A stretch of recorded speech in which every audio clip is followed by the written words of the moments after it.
Hi, I'm Denny with All American Sharpener, and one of my jobs is to help people figure out which model is the one they need for the blades they have. So what I want to go through today are the most prominent issues that people run into when they're trying to figure out which model they want, or the mistake they make when they possibly get the wrong model. So hopefully this will help you have a better understanding by the end of the video of, based on the blades you have, which model you want to buy. So I'm also going to start by saying this is July in 2019. Just for reference, we're finding out that we have a lot of videos out there, and sometimes people see an older video and we might have changed a few things since that video. One of the things we've changed since one of our earlier videos I'll touch on real quickly is that we now provide all 4 pins with every sharpener that we sell. So you don't have to worry about trying to figure out what the thread size is for your grinder handle. You'll get 4 pins.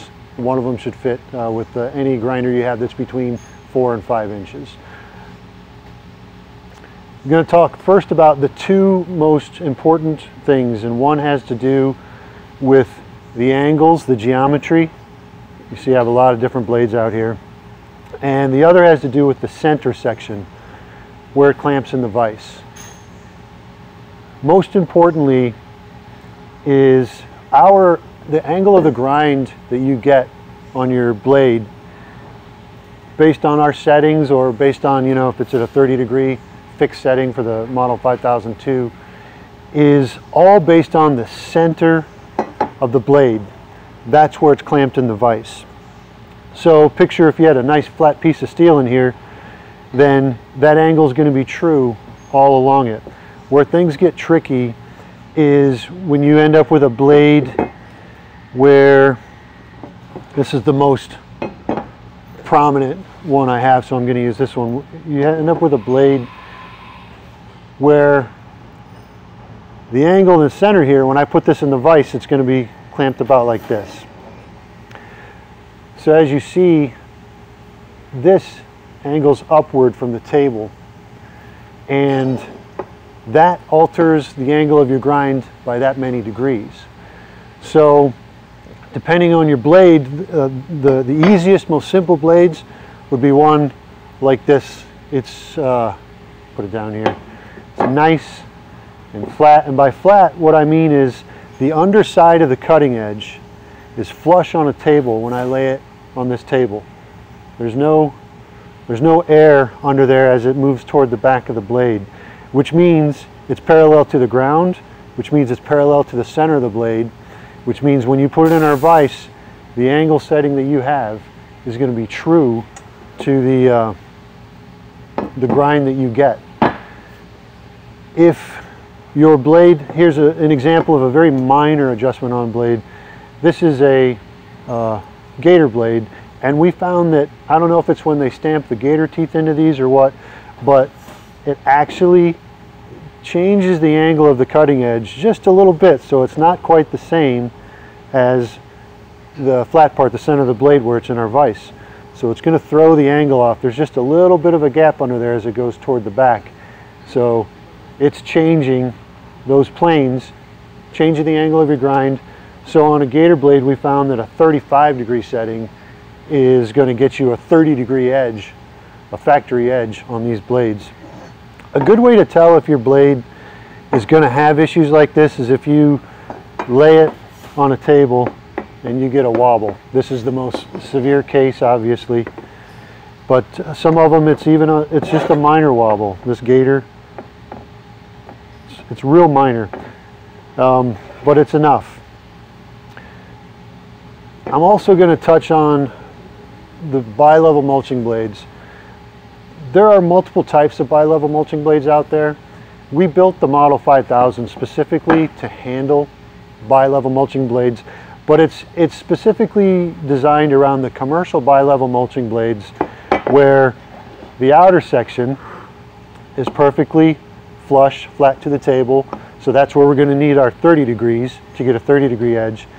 And then the inner section raises upward here, and when they stamp that intersection and raise it up, that alters it by 15 degrees. So on the 5000, we have a 30-degree setting for the outside, and then when you adjust, you pull it up, you have the 15-degree setting on the inside. But sometimes people think, well, I have a bi-level mulching blade, and it's actually, I wish I had an example. I do not have a good example. Someone could consider this a bi-level mulching blade because it has two different sections to grind. But this one isn't going to work with the 5000 because of all these varying degrees. The outer section isn't flat, flush, parallel to this.